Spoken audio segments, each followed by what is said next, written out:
The announcement had been made before the candles were even lit. Not formally, not yet, but in the particular society that governed the drawing rooms and dining halls of the aristocracy.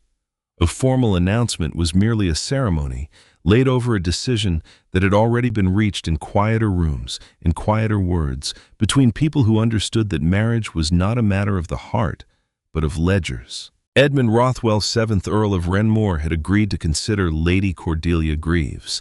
That was the polite phrasing. The truth was starker. His solicitor had reviewed the Greaves estate. His mother had reviewed the Greaves bloodlines. And Edmund himself had spent exactly 1 hour and 20 minutes in the woman's company at his mother's insistence, after which he had returned to his study, poured a glass of brandy. He did not particularly want and watched the fire die in the grate. I had not said no. That was the closest he ever came to yes. What he did not know was that 3 counties away at the edge of the fen country, where water and land had contested each other for centuries, a woman he had never met sat by a candle burning too late into the night, turning over a stack of estate papers she believed to be clean. She did not know there was a buried flaw in them. She did not know that in a matter of weeks, a single laugh of her own in a room she had never yet set foot in would upend the careful plan of an earl and draw them both into a game whose author had long since believed himself to have won. The Fanshawe Autumn Ball was considered by those who considered such things with something near religious conviction the finest event of the season.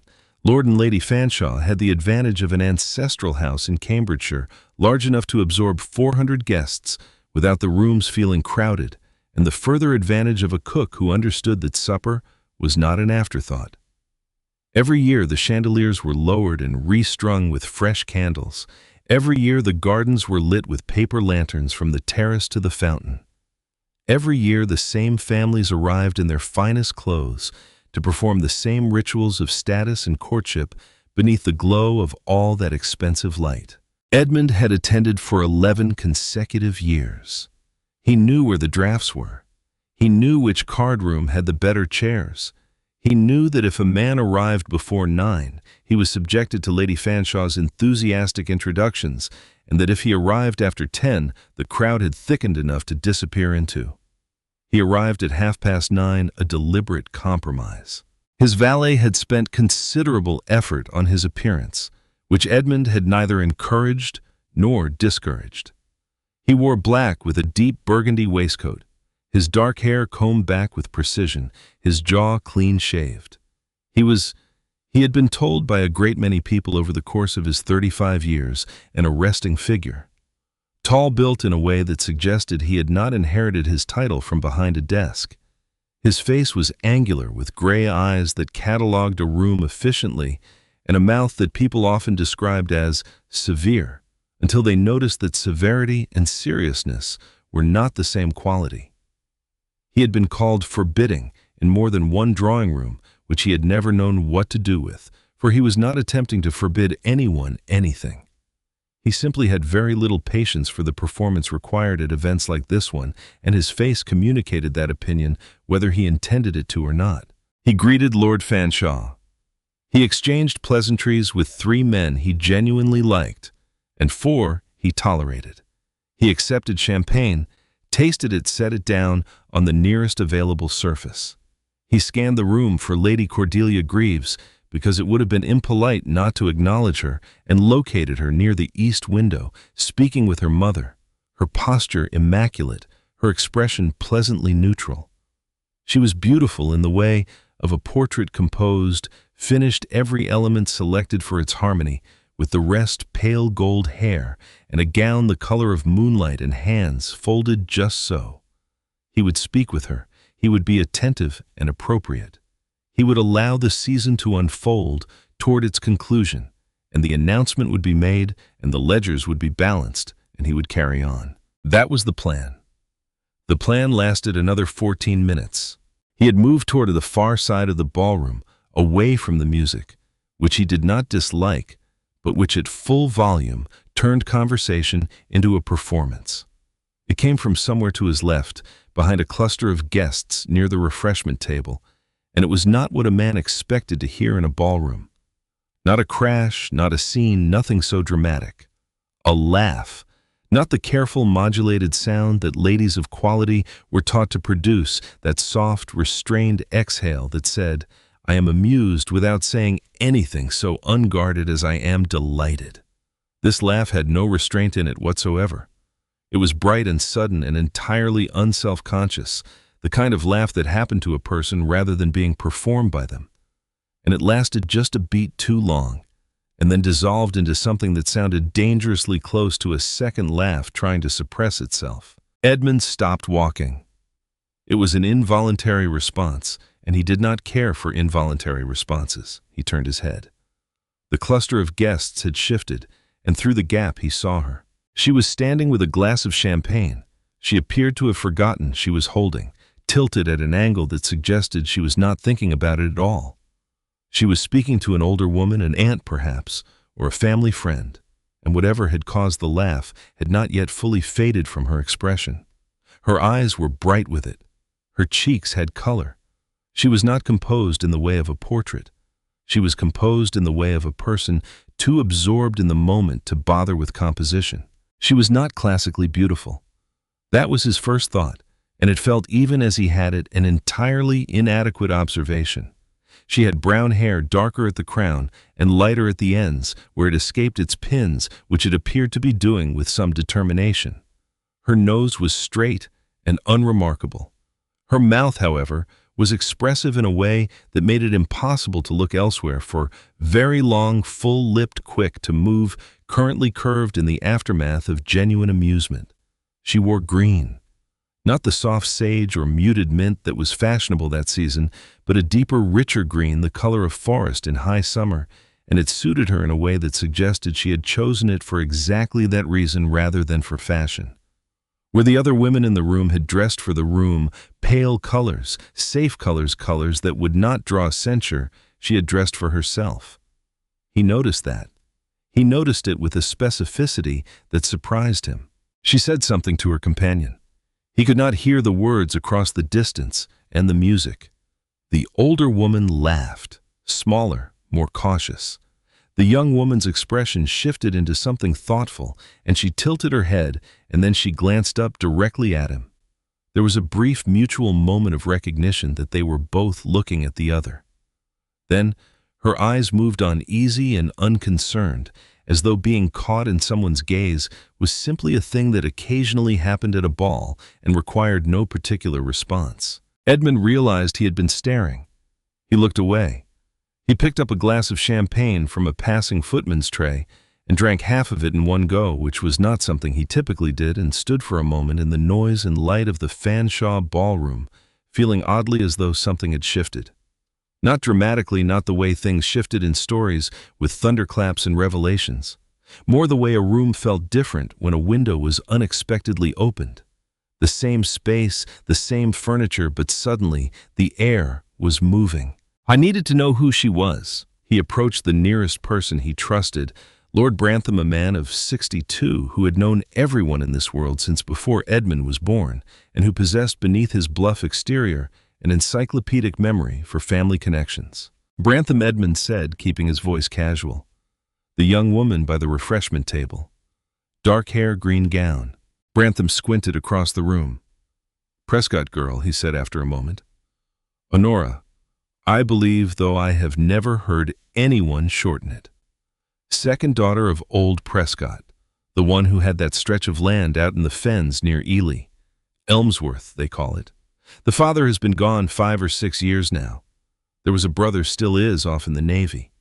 The girl has been out at Elmsworth managing the place herself these 4 years. He glanced sideways at Edmund with the particular curiosity of a man who had watched earls long enough to read them. "Why?" "Curiosity," Edmund said. He handed his empty glass to a footman. "Thank you." "She has not landed to speak of," Brantham said, because Brantham had always been direct in proportion to how well he knew someone, and he had known Edmund since the boy was 8 years old. No fortune.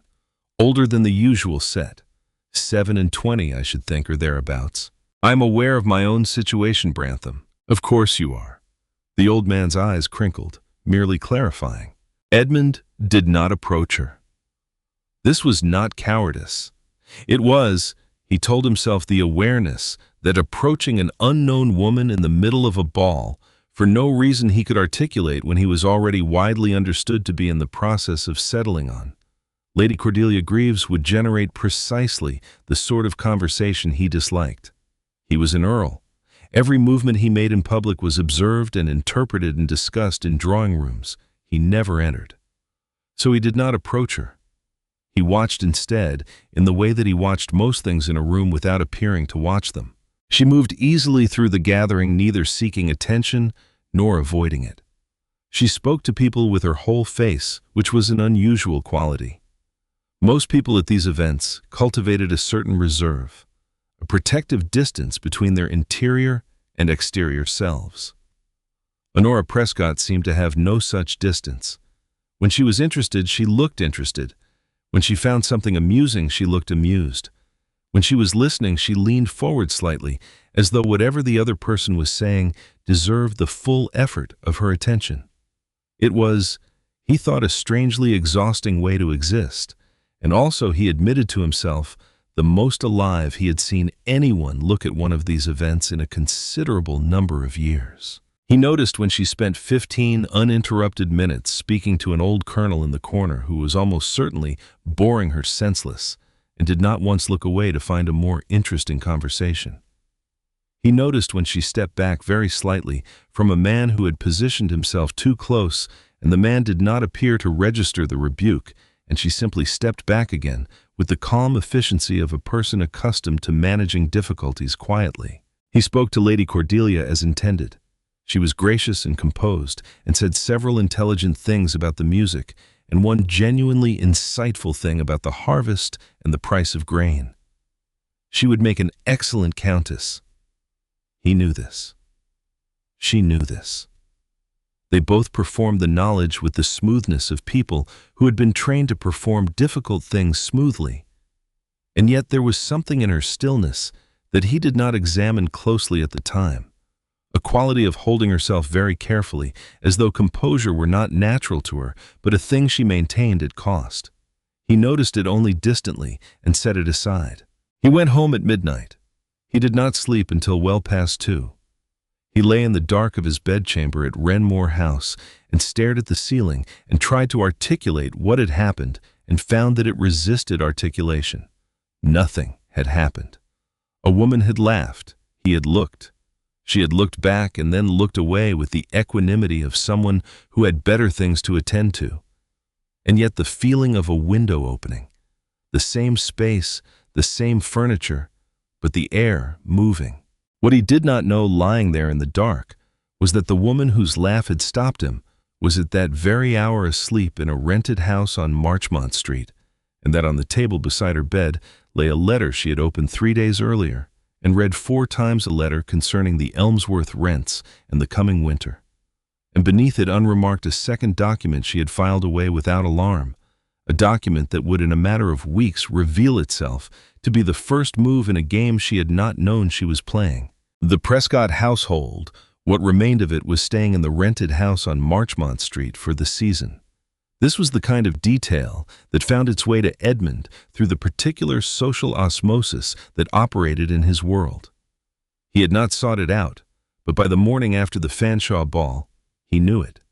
He also knew from his mother's morning call that the elder Miss Prescott had already caused comment by contradicting Lord Calthorpe on a matter of drainage policy at a dinner the previous week. Quite publicly, his mother said, with the expression she wore when she was not sure whether to be scandalized or entertained. Ashcombe was apparently furious. She apparently did not notice or did not care, Edmund said. His mother looked at him.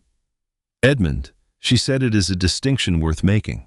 The Dowager Countess of Renmore was a small, sharp-eyed woman named Sophia, who had navigated the aristocracy for 40 years with the precision of a chess player and the patience of a woman who understood that most games were won long before the final move. She had been the one to suggest Lady Cordelia. She had been the one to arrange the introduction, the hour and 20 minutes, the subsequent and carefully casual inquiries about settlements. She was not foolish enough to push. She was wise enough to have already arranged every piece of the board. She watched her son now with the quality of attention that had always, even when he was a child, made him feel slightly transparent. "She has no fortune," she said finally. "I know.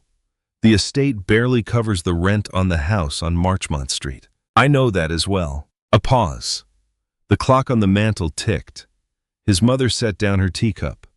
"The Greaves settlements are extremely generous," she said. "Lady Cordelia's. I am aware of what Lady Cordelia is." Another pause longer than the first. "You have not made an inquiry," she said.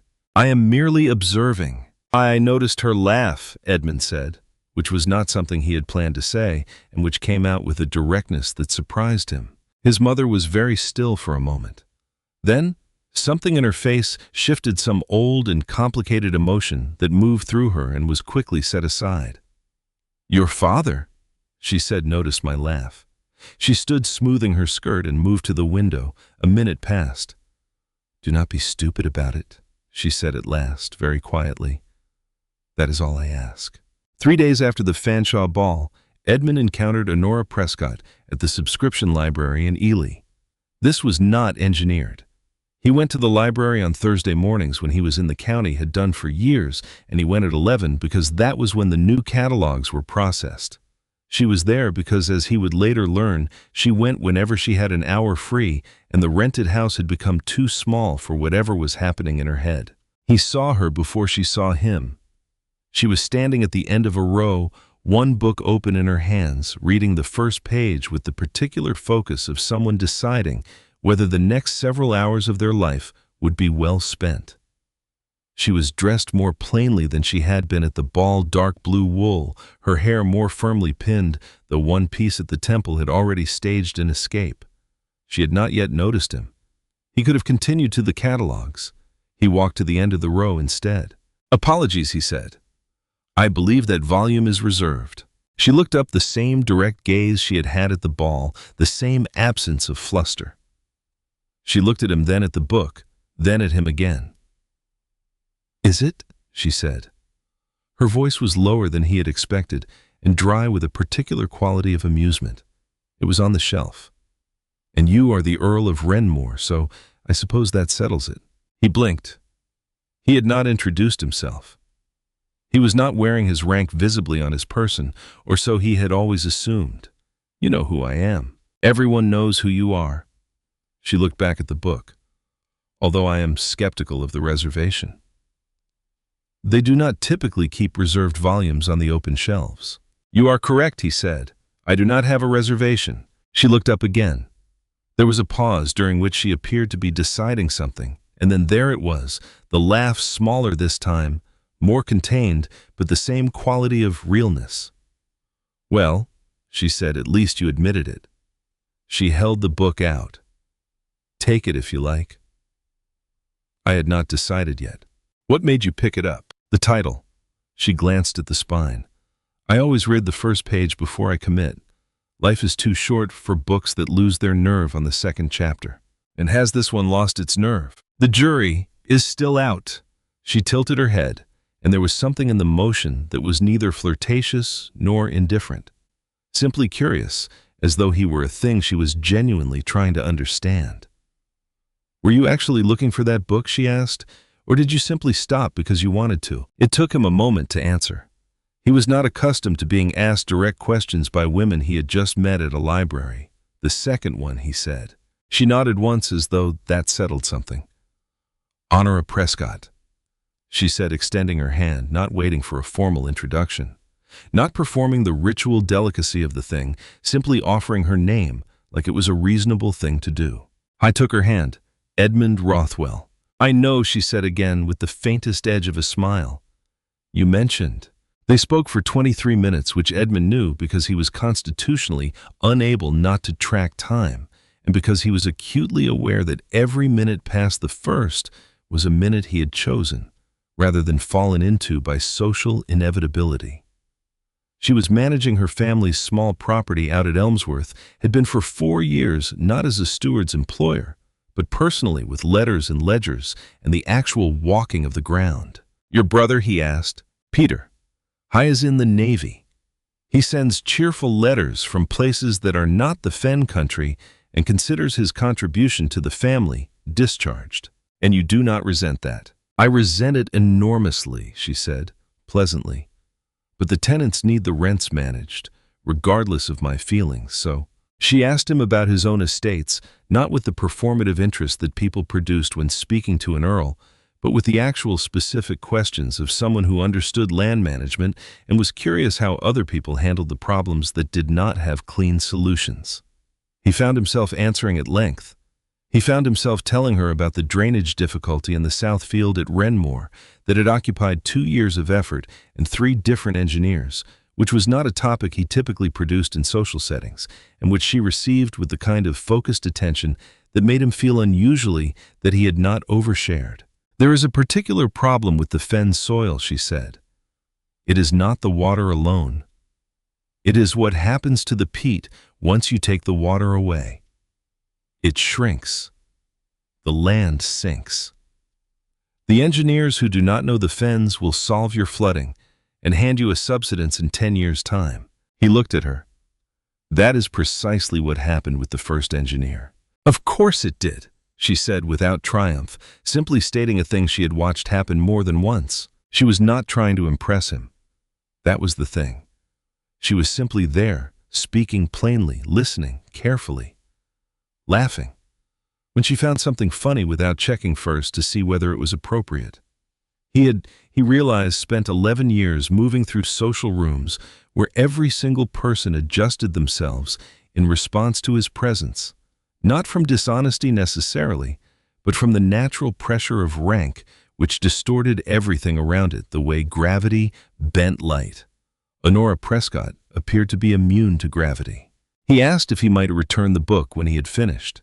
She gave him a look that very clearly said she knew that what he was asking and what he was actually asking were not the same thing. I am typically here on Thursday mornings, she said, and on Tuesdays, if the house has been particularly loud. She left before he did. A brief, unceremonious nod, no lingering, no glance back.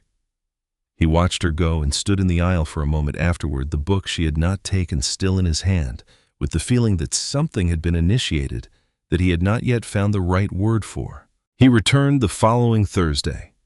She was there in a different part of the stacks, frowning at a volume with the expression of someone who had expected useful information and found instead 300 pages of obtuse legalese. Useless, she said when she noticed him. What are you looking for? She hesitated, and he saw her decide to answer honestly.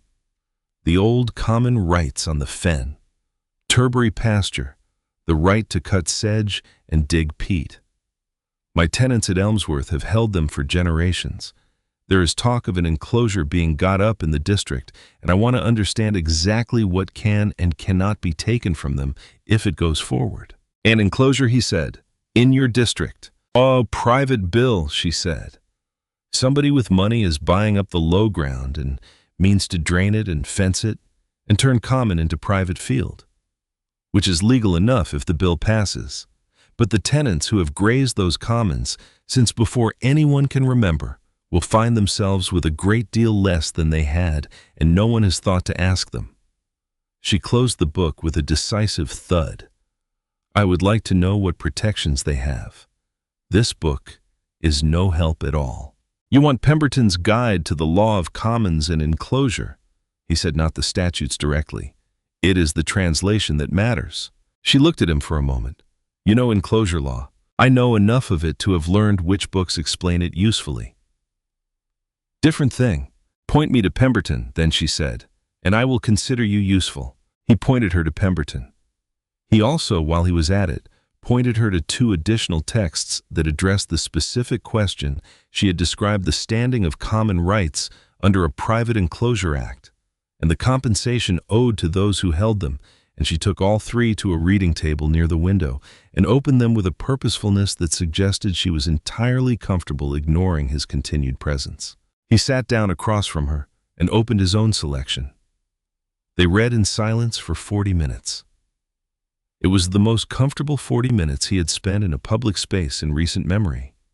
He was not generally at ease with silence, not because it troubled him, but because other people expected him to fill it, and he had grown into the habit of performing the filling, whether he felt inclined to or not.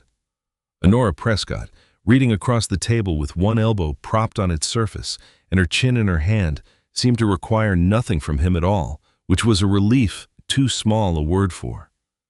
It was something closer to the feeling of setting down a weight he had not noticed he was carrying. At the end of the 40 minutes, she closed her books and made a few brief notes in a small book she carried. Pemberton is better than the alternatives, she said, which he understood was her form of thanks. Who is getting up this enclosure, he asked. Do you know the name? Something crossed her face, a flicker of wariness she did not bother to hide. A man named Merrick, she said. Cyrus Merrick. Newly rich, newly arrived, buying land as fast as he can find it. She paused. I have never met him, but I have begun to notice that a great many of my difficulties this season seem to have his name somewhere behind them. Edmund filed the name away without thinking a great deal of it. It was only weeks later, that he would remember this moment, and the particular flatness in her voice when she said it, and understand that she had already sensed the shape of the thing long before either of them could see it whole. When they left the library that day, they stood for a moment on the pavement outside in the clear autumn air. Next Thursday, he said. It was not quite a question. She considered it with the seriousness it probably did not technically deserve. I expect so, she said, and walked away down the street, her coat dark against the pale stone of the buildings, not looking back. He did not speak of this to his mother. He told himself this was because there was nothing yet to speak of. A library conversation did not constitute a declaration of intent, and he was still technically in the process of considering Lady Cordelia Greaves, and it would have been premature and absurd to introduce a complication that might resolve itself on its own. How was lying to himself? He knew it. He was 35 years old and could recognize a deception when he was performing it. He did not speak to his mother about Honora Prescott, because speaking about her would make the thing real in a way that would require action, and he was not yet ready to take the action that honesty required. I went to the library the following Thursday, and the one after that, and by the third Thursday he had stopped pretending to himself that it was anything other than the specific morning of the week he looked forward to most. And then on the fourth Thursday, she did not come to talk about books at all. She came in pale and set a folded paper on the table between them, and said in a voice held very carefully, level, I think you had better look at this, because I do not entirely understand it, and I have the strong impression that you will. He unfolded the paper.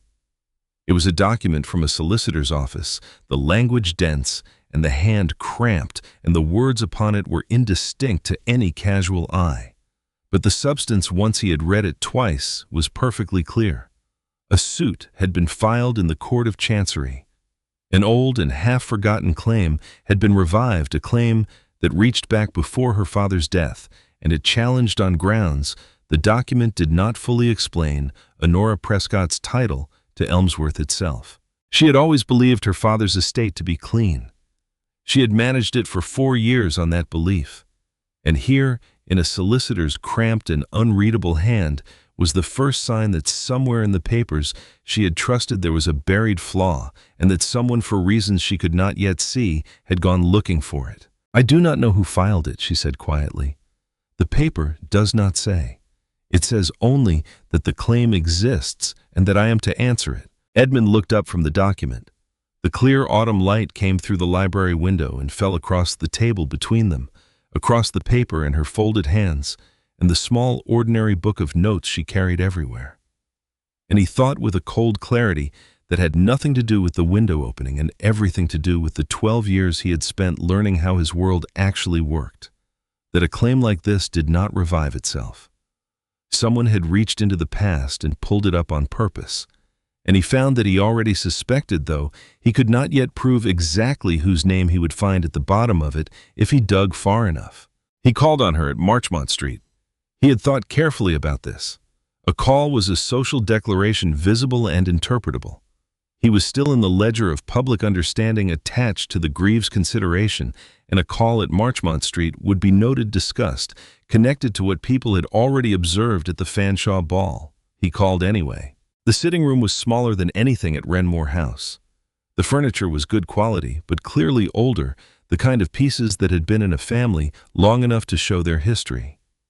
There were papers on the side table that had been hastily organized into a stack, and he recognized the shape of working documents. Estate correspondence things set aside because a caller had arrived. A pair of reading glasses sat beside the stack with the air of something she had not had time to put away. She received him without any pretense of having been at leisure. "My lord," she said, gesturing to a chair. "This is unexpected." "Is it?" he said. "More unexpected than a library conversation allows for." She sat. She was wearing the blue wool again, the practical dress, not a reception gown, and her hair was as ever in partial revolt. She looked, he thought, tired in a way she was working to conceal. "What brings you to Marchmont Street?" she asked. "I wanted to understand the suit," he said. "And I wanted you to know that you are not answering it alone unless you would prefer to." She studied him with the same unguarded directness he had noticed from the beginning. Most people being studied by an earl became uncomfortable. She seemed to find it an entirely reasonable social exchange. "You are currently in the process of selecting a wife," she said. "Lady Cordelia Greaves, if rumor is accurate." "Rumor is reasonably accurate. Then this conversation should perhaps be held with some care." She was not saying it with coldness. She said it the way she said most things, plainly, as a person who preferred clarity to performance. "I am not a romantic fool, my lord. I understand what calling on me means, and I understand what it would mean for you to involve yourself in a chancery suit that has nothing to do with your name." "What does it mean?" he asked. "It means people will draw a line between you and me and begin to talk about the shape of it. And I have enough to manage this season without becoming a subject of that particular kind of talk." I was quiet for a moment. "Then," he said, "I have found over the years that people talk regardless of what I do, and that the surest way to give them nothing worth saying is to behave as though their talk does not govern me." He paused. "But that is my situation, not yours. So I will ask directly, do you want my help with the suit, or do you want me to leave it and you alone?" She considered this with the seriousness she brought to everything. "I do not yet know enough about the suit to know what help would even look like," she said at last. "But I will tell you that I have read the paper a dozen times, and the one thing I am certain of is that it did not come from nowhere. Somebody wanted this claim found. Somebody paid a solicitor to go looking through my father's papers for a crack and to widen the crack once they found it. And I would very much like to know who and why." "So would I," he said. They looked at each other across the small room, and something passed between them that was not the window opening exactly, but adjacent to it.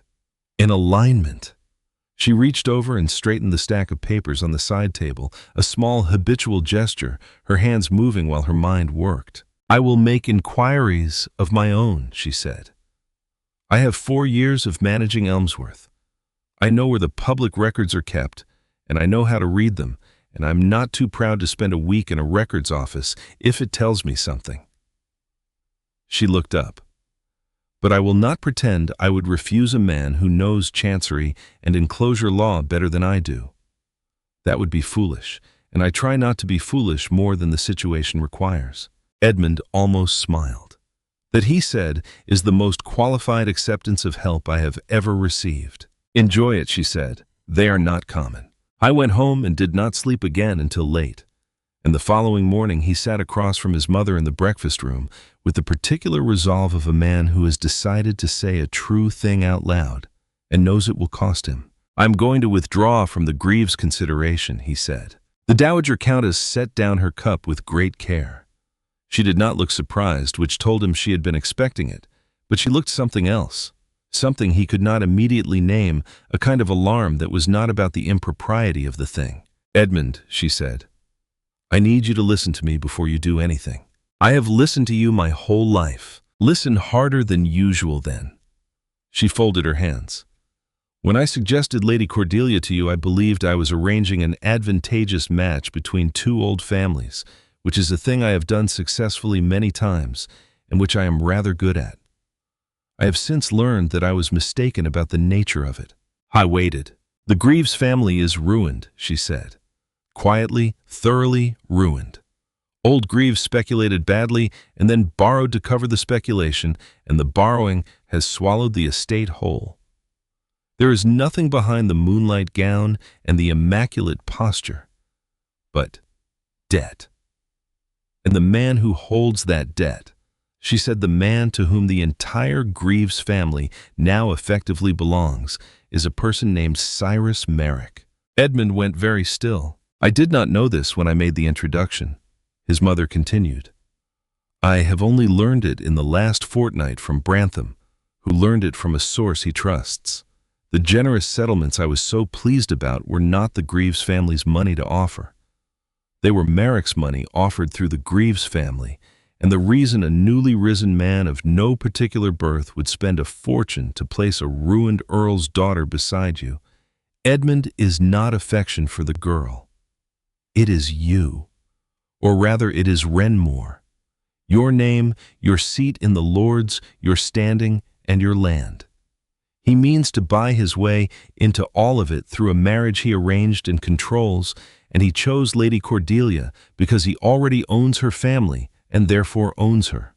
The room was very quiet. Merrick Edmund said at last, You know the name. I have heard it recently, yes, in connection with an enclosure bill in the Fen country. He is buying land near Ely. His mother's eyes sharpened. Near Ely, she said slowly, where the Prescott girl has her property. Edmund did not answer immediately, and his silence was answer enough.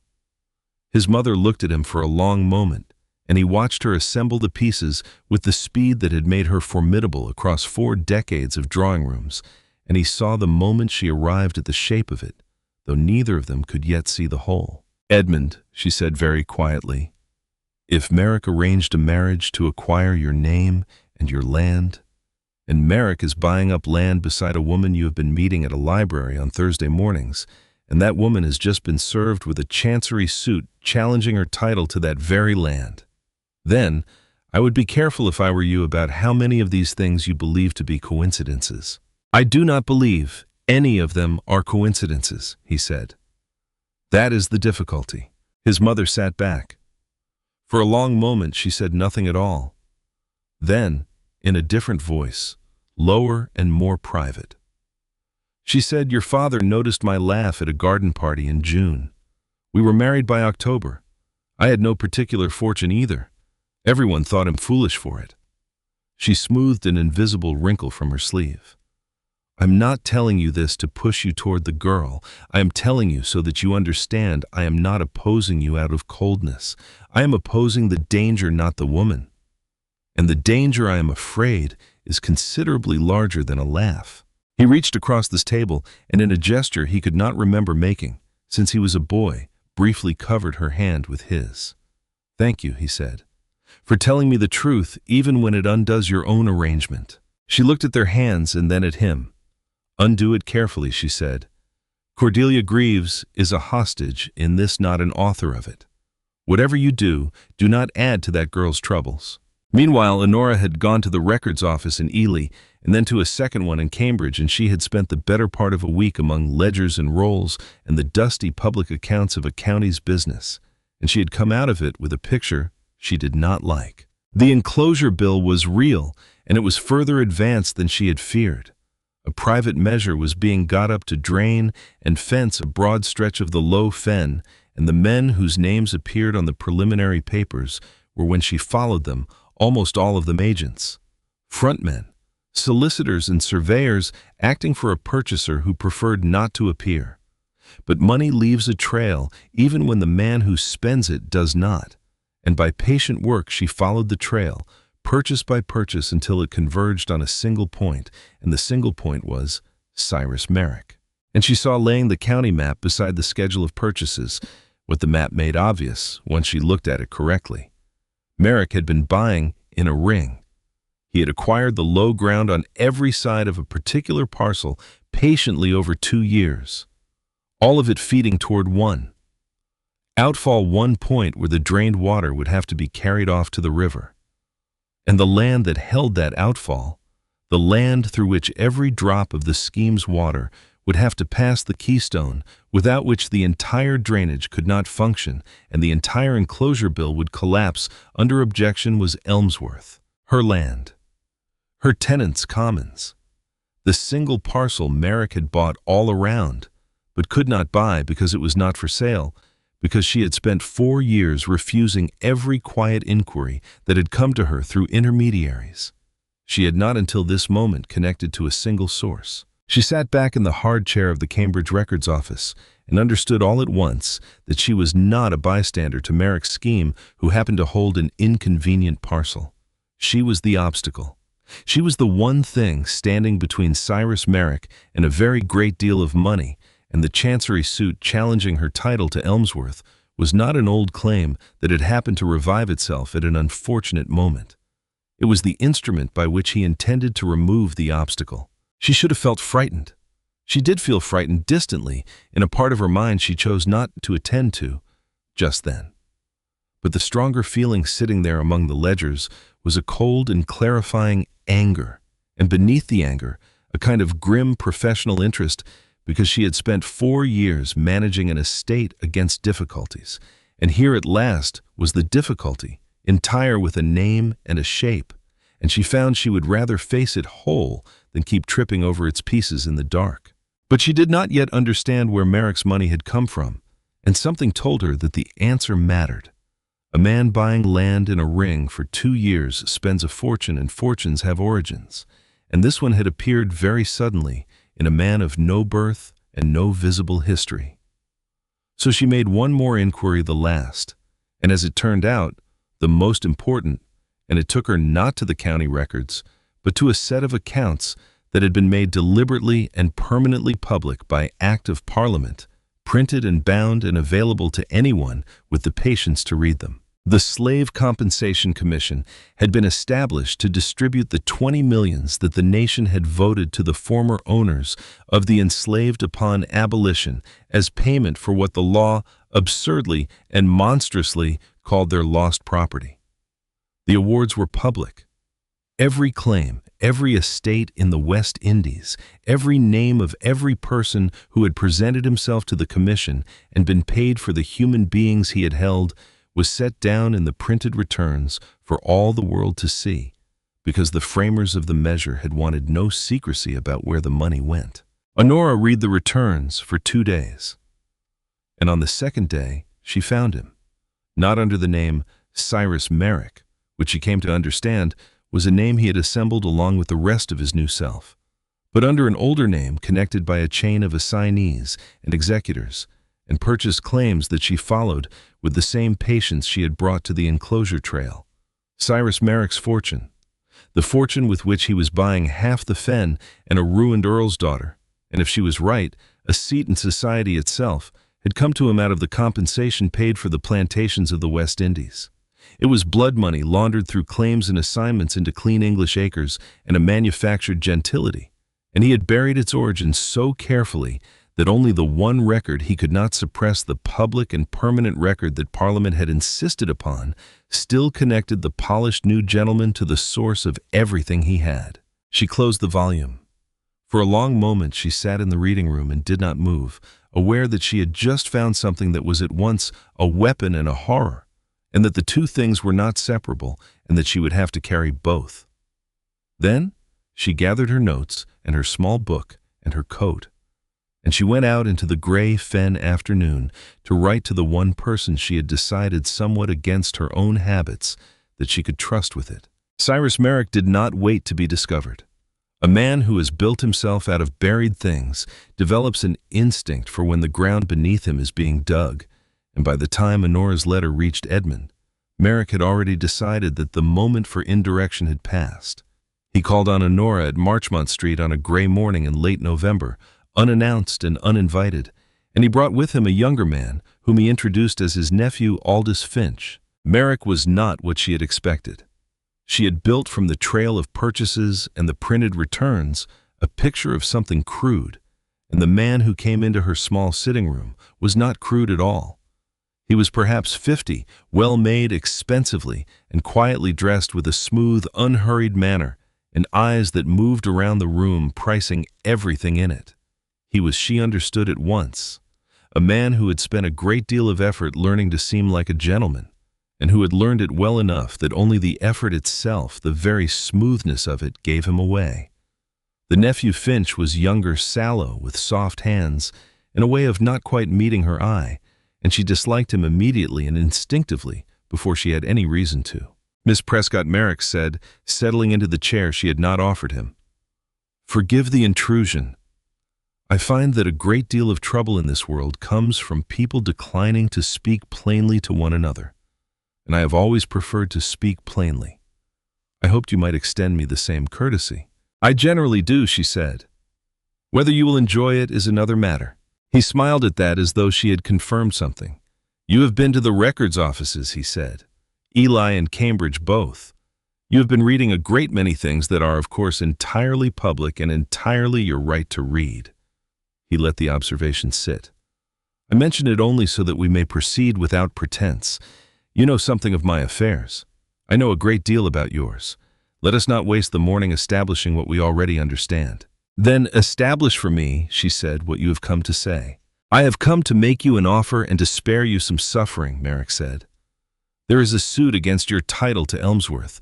It is a serious suit. It rests on a claim that is old, and I'm given to understand rather stronger than you may realize. And if it goes forward, you will spend years and every shilling you possess in the Court of Chancery, which is a place that consumes lives the way this fen consumes fence posts. You may win. I do not think you will, but you may. And even if you win, you will emerge from it ruined by the winning.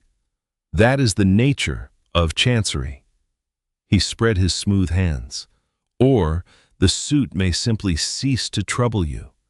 Claims of this kind can be settled. Interests can be aligned.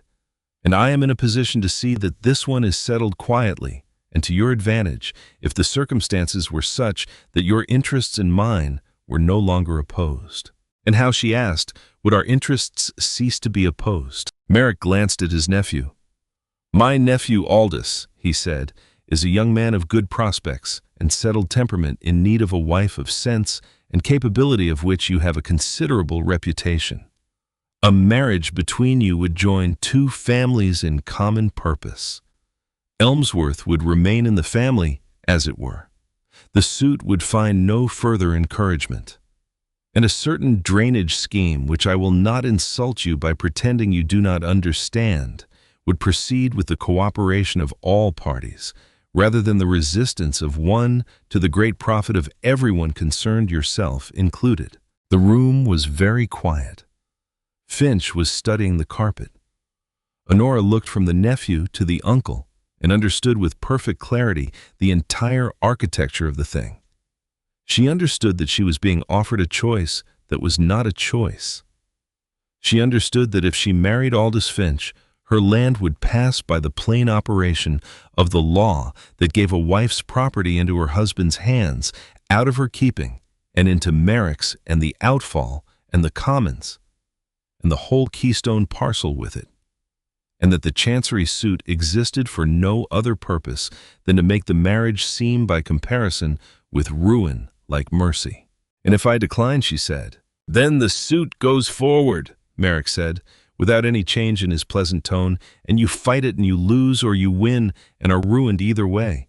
And the enclosure bill proceeds, regardless, over the objection of a woman who by then commands neither the money nor the standing to be heard.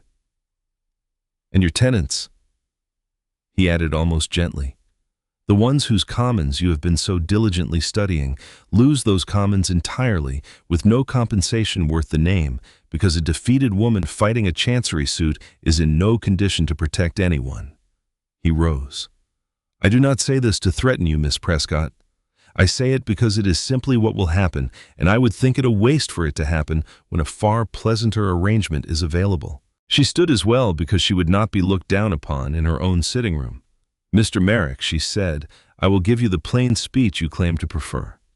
You have arranged a suit against my land in order to frighten me into a marriage that would hand you the very thing you cannot buy. I understand it entirely, and my answer is no. Not a considered no, not a negotiating no. No. You may take your nephew and your offer and go. Something moved behind Merrick's eyes quickly and was gone. He inclined his head with a courtesy that had turned very slightly to ice. "As you wish," he said. "You are a woman of decision. I respect it even as I regret it." He paused at the door. "You should know," he said, "that I am patient, and that I have found over a long life that people who are certain in November are frequently less certain by the spring. I will not trouble you again. But the world may trouble you a great deal, and when it does, you will remember that I offered you a gentler road. Good morning." They left. She stood in the middle of the small room for a long time after the street door had closed, her hands quite steady, her heart not steady at all. And then she sat down at the little table and began methodically to write out everything that had been said, because she had learned that terror was best managed by turning it into a record. Edmund came the next day, having ridden up from Renmore the moment her letter reached him, and she told him all of it, the offer, the nephew, the plain architecture of the trap. And she watched his face change as she spoke, watched the cold and careful anger she had felt in the records office appear now in him, and beneath it, something else, something that alarmed her more than Merrick had. "He means to take everything from you," Edmund said, "unless you marry his creature." "Yes. And he means to take Renmore from me through Cordelia, whom he already owns." "Yes. Then there is a way to break at least one arm of it," Edmund said slowly, and she heard in the very evenness of his voice that he had already thought it through and did not like it and intended to do it anyway. "If I marry Lady Cordelia, after all, the marriage becomes real on my terms rather than his. I settle the Greaves debt myself out of the Renmore estate, and Merrick loses his hold on her family entirely. He loses the lever he built to move me, and that frees me to spend everything I have, my money, my name, my seat in the Lords, on breaking his hold on you and your tenants, and Elmsworth." He looked at her steadily. "It is the one move that unmakes half his board at a stroke." Honora looked at him for a long moment, and when she spoke, her voice had gone very quiet and very hard. "And what happens to us," she said, "in this move of yours?" "There is no us in it," he said. "That is the cost. I am aware of the cost." "You are aware of it," she repeated, "and you intend to pay it. To marry a woman you do not love, to spend your life beside her in order to buy me my land back." She stood. "No, absolutely not. Sit down and listen to me, because you are about to make the worst mistake of your life out of what you imagine is chivalry, and I will not permit it." He did not sit down. "It is not chivalry. It is arithmetic." "It is bad arithmetic," she said. "You have counted the pieces and missed the game. Think, Edmund. Merrick built the Greaves marriage to acquire your name and your land. If you marry Cordelia, you hand him the marriage he wanted, and you imagine you have foiled him by paying off the debt. But you have not asked the only question that matters, which is whether the debt was ever the point. It was the lever, not the prize. He does not want you to owe him money. He wants you married into a family he can reach, positioned exactly where a patient man can work on you for years. You would be giving him precisely the arrangement he schemed for and congratulating yourself on your cleverness while you did it. And you would have thrown away for nothing the one thing in this that is not part of his design." The room was silent. It was, Edmund realized distantly, the first time in 12 years that anyone had told him he was wrong and meant it and been unafraid of the telling. People deferred to him, or they softened their disagreement into meaninglessness, or they flattered. Honora Prescott stood in a rented sitting room and told him plainly that his grand sacrifice was folly, and he felt the wrongness of his plan collapse under the weight of her saying so. And beneath his wounded pride, he felt something that was almost relief. "You are angry with me," he said. "I am terrified for you," she said, "which is a thing that comes out as anger in me." She sat down again more heavily. "I have spent 4 years learning that when a difficulty seems to offer only 2 doors, and both doors are bad, it usually means you have not yet found the 3rd door, because the 2 bad doors were built and hung by the very person you are trying to escape. Merrick built the chancery door and the marriage door, both of them, for me. He built the debt door and the sacrifice door for you. We keep choosing between the doors he made. She pressed the heels of her hands against her eyes. I do not know yet where the third door is, but I know it is not any of his, and I know that walking through one of his and calling it a victory is exactly what he is counting on.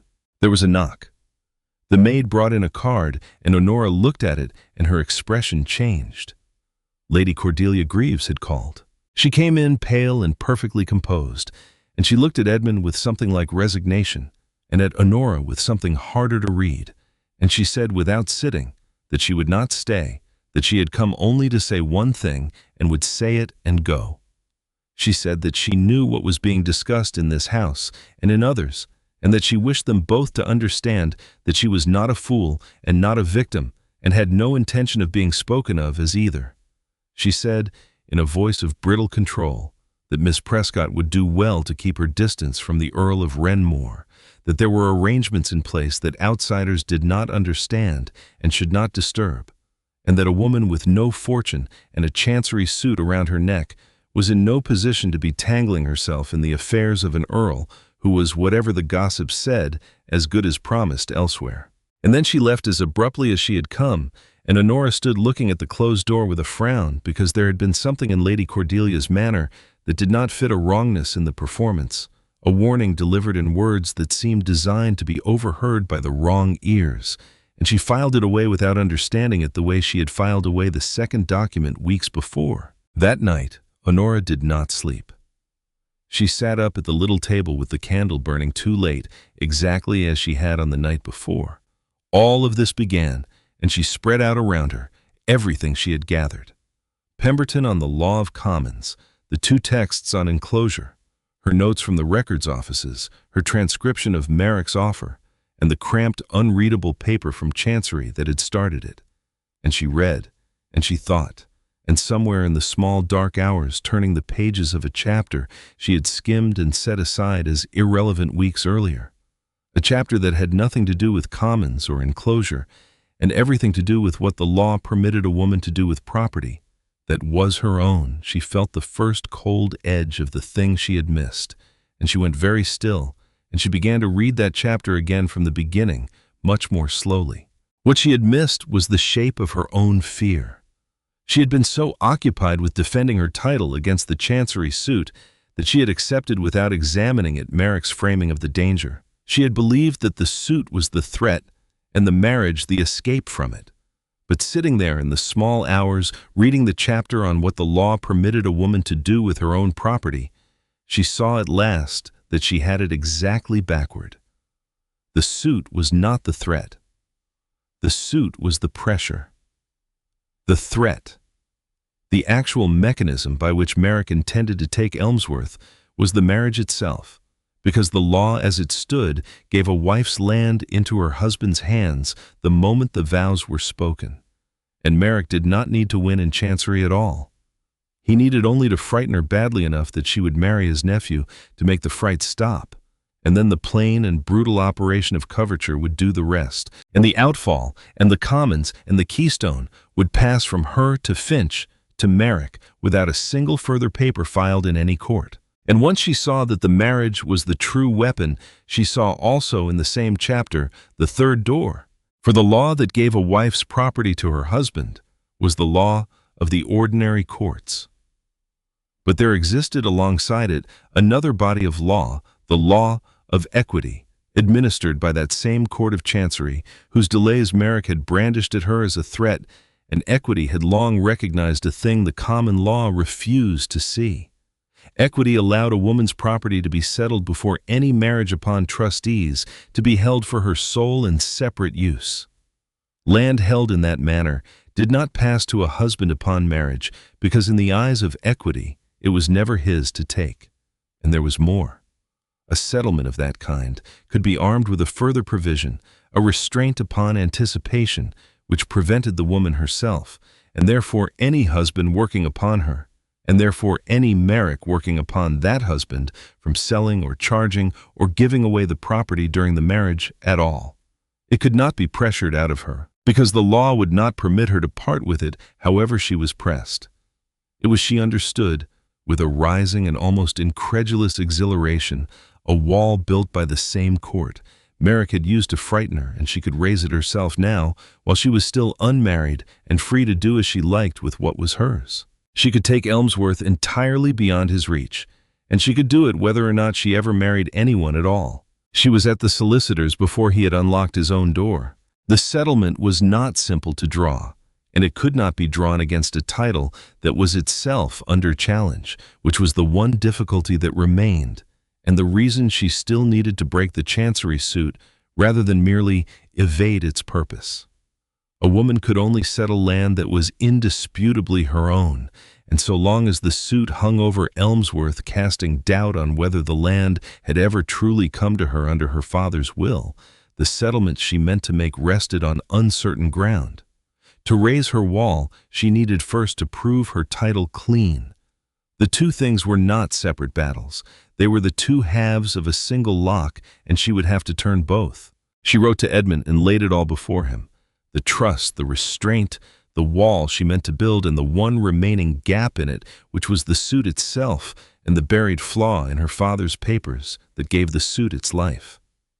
And Edmund, reading her letter at Renmore, felt the ground of the whole affair shift beneath him, because she had found unaided in a single night of reading the door that his own careful arithmetic had never located. And she had found it not by sacrificing anything, but by understanding the law better than the man who had weaponized it against her. He came to her, and he brought with him the best equity counsel his name could summon, and together the three of them bent to the question of the suit and the flaw at its root. And it was in the course of that work that the second half of the lock turned from a direction none of them had expected.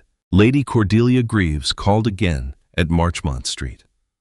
This time she came alone, and she came without the brittle performance of before, and she asked to speak with Honora privately.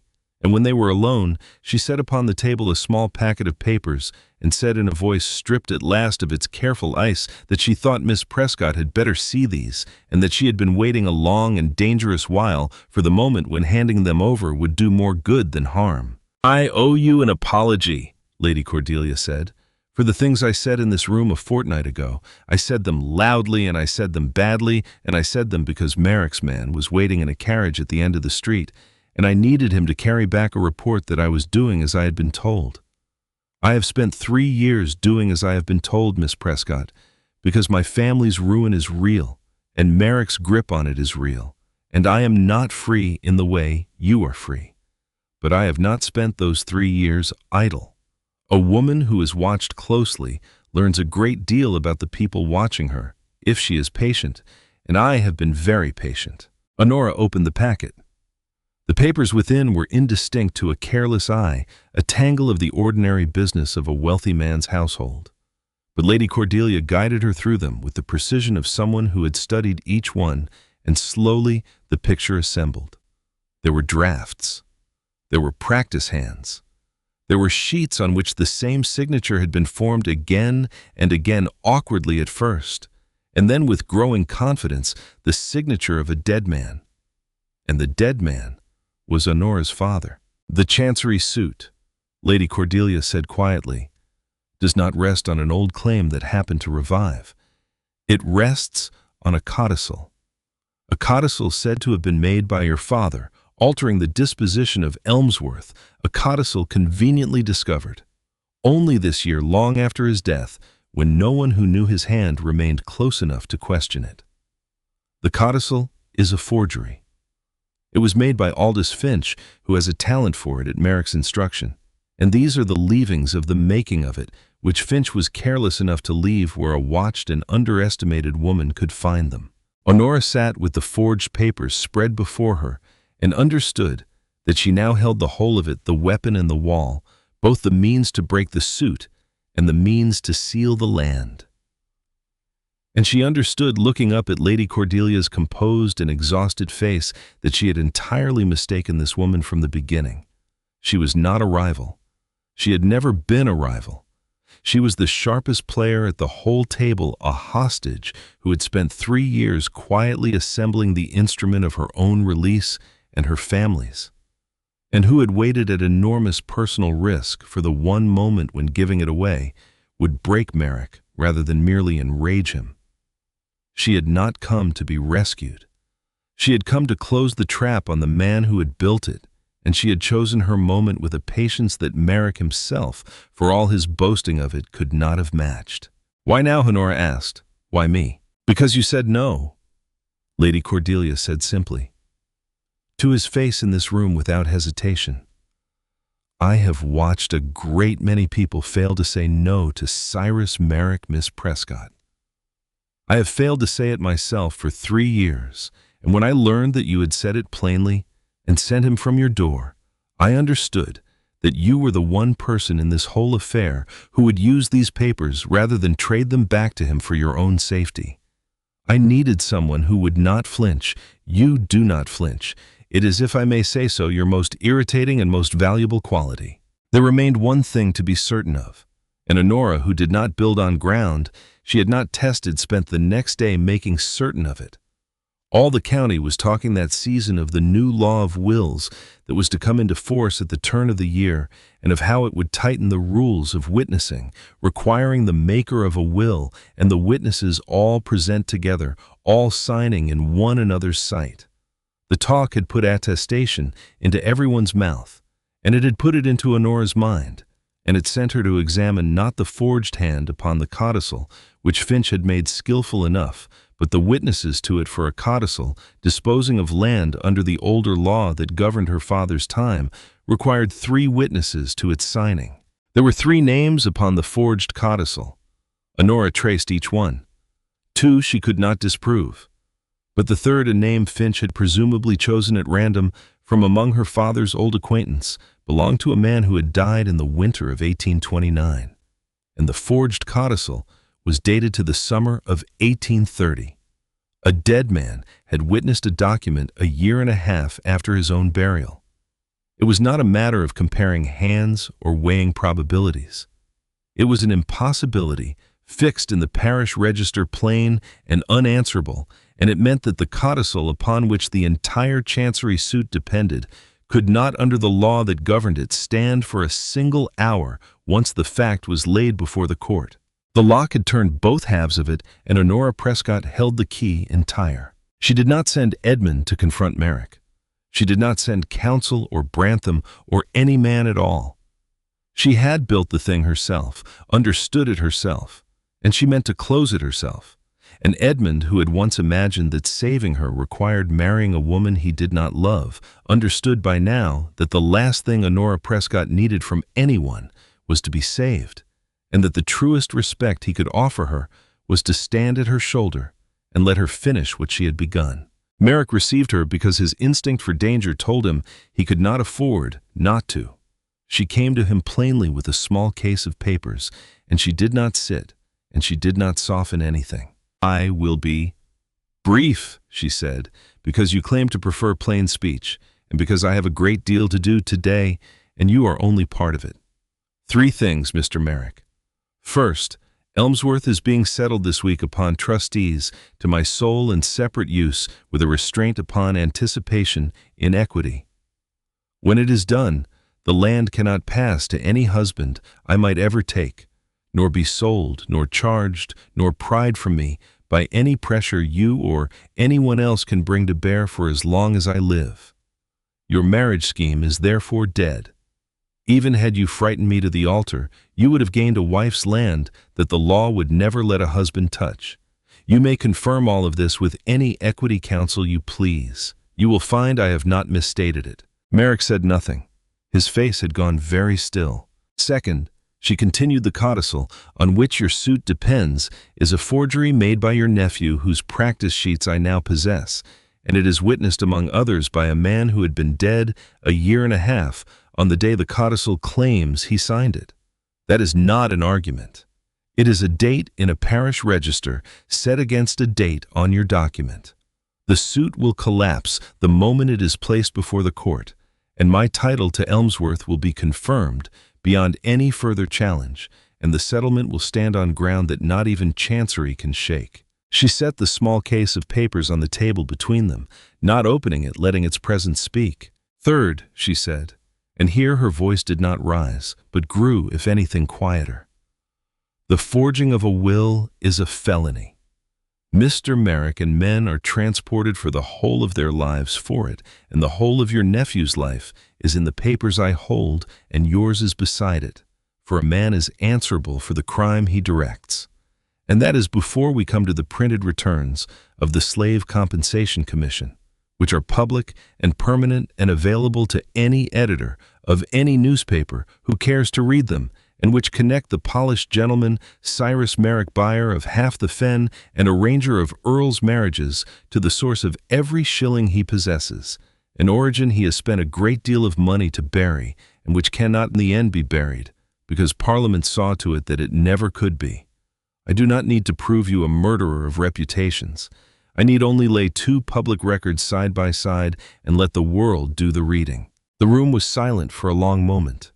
Somewhere in the great new house, a clock ticked with the same indifference as the clock in the small rented sitting room where all of this had begun. Then, Merrick said, in a voice from which every trace of the smooth gentleman had drained, leaving only the hard thing beneath. "What do you want?" "I want very little," she said. Which was true, and which was the most frightening thing she could have said to a man who had assumed that everyone wanted a great deal. "You will withdraw the chancery suit at once and entirely, and you will not encourage it nor any other to trouble Elmsworth again. You will withdraw the enclosure bill, and the commons of my tenants will remain their commons. And you will release the Greaves family from their debt to you wholly and in writing, and you will trouble Lady Cordelia and her family no further in any matter for the remainder of your life. Do these three things, and the papers I hold will stay in a drawer, and you may go on being whatever it is you have made yourself, and I will never speak of you again. Fail to do them, and I will lay every record I possess before the courts and the newspapers on the same morning." She picked up the small case. "That is the whole of my offer, Mr. Merrick. You will notice that it is unlike yours, an actual choice. Cyrus Merrick was a man who had built himself out of buried things, and he understood better than most when a thing had been dug up that could not be reburied. He looked at the woman standing plainly in his expensive room, a woman with no fortune and no title and no protector at her back, and he understood that he had lost comprehensively, and finally, to the one obstacle he had underestimated, because he had not thought her worth the effort of understanding. He withdrew the suit within the week. The enclosure bill was abandoned before the new year.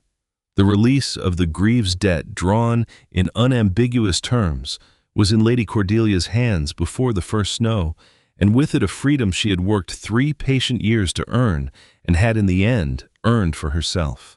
The settlement of Elmsworth was completed that same month, and Honora Prescott held her land more securely than she had ever held it, walled about by the very court that had been turned against her, hers beyond the reach of any husband or schemer for as long as she should live. And only then, when it was all finished, when nothing remained that could be called a rescue or a bargain or a debt, did she and Edmund come at last to the question they had left unasked through all of it, because neither of them had wanted to answer it under the shadow of Merrick, where it could not have been answered honestly. He found her on a Thursday morning, in the subscription library in Ely, in her usual place, near the window, a book open and a second waiting on the table beside it, and one piece of hair already making its accustomed bid for freedom at her temple. She looked up when he arrived, and there was the warmth he had come to recognize, the thing she could not and did not try to hide. "It is finished," then she said. "It is finished." She looked back at her book and then deliberately closed it. "And you have come to the library on a Thursday," she said, "with no suit to discuss, and no records to search, and no scheme to unmake. I find myself wondering why." He sat down across from her. He had prepared in some abstract way the shape of what he wanted to say. He had considered the words on the ride from Renmore with the same care he brought to documents and negotiations. But he found sitting across from her in the morning light, with her hair in its usual mild rebellion and her book closed under her hand, that the prepared words were less useful than simply the truth. "I would like to ask you to marry me," he said. "And I want to be clear about what I am asking, because you have taught me this season to be very careful about who is doing the asking. This is not the Earl of Renmore asking to mend anything or to complete any arrangement. There is nothing left to mend. You have secured your own land, defeated your own enemy, and you need nothing from me that a settlement could provide. So it is not the Earl. It is Edmund specifically who walked into a ball with a plan and came home with a different understanding of what a room can feel like when someone in it is simply and entirely themselves. He paused. I would like it to be you in every room I walk into for the rest of my life. That is the whole of what I am asking. The library was quiet. Outside the window, the street carried on with its ordinary business. Somewhere in the stacks, a page turned. You are remarkably direct, she said, for an earl. You are not the first person to observe that this season. She was quiet for a long moment, and he did not rush it, because he had learned that she needed to move through her thoughts with the same deliberateness she brought to everything, and that the wait was always worth it. You should know, she said, that I will not become a different person for a title. I will contradict people who are wrong at dinners in front of others at inconvenient moments. I will spend more hours than any countess ought upon drainage and tenant law and the accounts of an estate 3 counties away. And I have just this month placed the whole of my property beyond your reach forever, and I do not intend to undo it, because a wall is only worth building if you leave it standing. I would not ask you to undo it, he said. It is the finest thing I have ever seen anyone do.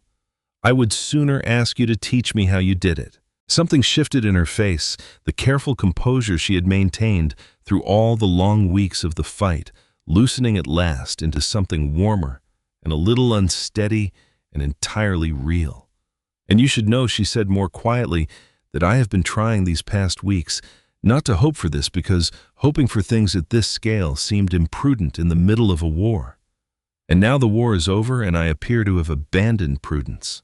Is that a yes? He asked. Yes, she said. Obviously, Edmund, yes. He reached across the table and covered her hands with his, and she turned hers over, and they sat in the subscription library on a Thursday morning in the clear winter light, not performing anything for anyone, simply themselves, which was all either of them had ever wanted. His mother formed her own opinion over the course of a single dinner, which was all she required. The Dowager Countess watched Honora argue respectfully with her upon the management of tenant cottages and be correct, watched her make old Lord Brantham laugh 3 times. In succession, watched her knock over her wineglass with her elbow and catch it before it fell and set it upright and continue her sentence without interruption. And when Honora and her aunt had departed, Sophia sat in the drawing-room with a glass of sherry and an expression her son had not seen on her face in a very long time. She defeated Cyrus Merrick, his mother said, by understanding equity better than he did, and she did it before you had finished deciding whether to ruin yourself on her behalf. She did, Edmund said. Then I have nothing to teach her, and a great deal I suspect to learn. She sipped her sherry. Your father, she said, would have liked her enormously. He never could abide a room where everyone had forgotten how to laugh. She set the glass down. Do not take too long about it. You have already wasted a whole season being cautious.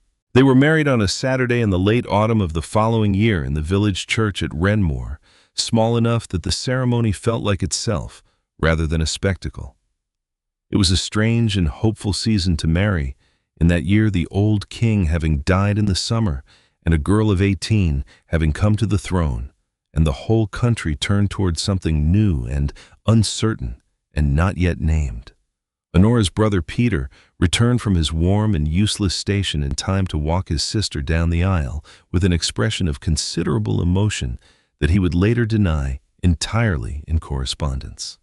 Lady Cordelia Greaves, free at last, and in no one's debt, sat among the guests with a small private smile, having accepted the invitation with a graciousness that Honora had come to value as the mark of a true and unlikely friendship. Honora wore ivory silk that suited her exactly as the forest green had suited her at the Fanshawe ball, because she had chosen it for herself, on her own terms, and it showed. And when the curate fumbled a phrase about the ring, she pressed her lips together, and Edmund looked at her, and she looked back at him, and the laugh came out quiet and helpless and entirely genuine. And the curate, to his credit, smiled. The estate at Renmore absorbed Honora, though she kept the Elmsworth accounts in her own hand, as she always had, and continued to sign herself to the tenants there by the name they knew, with a thoroughness that would not have surprised anyone who had spent 5 minutes in her company. She was through the household books within the first week.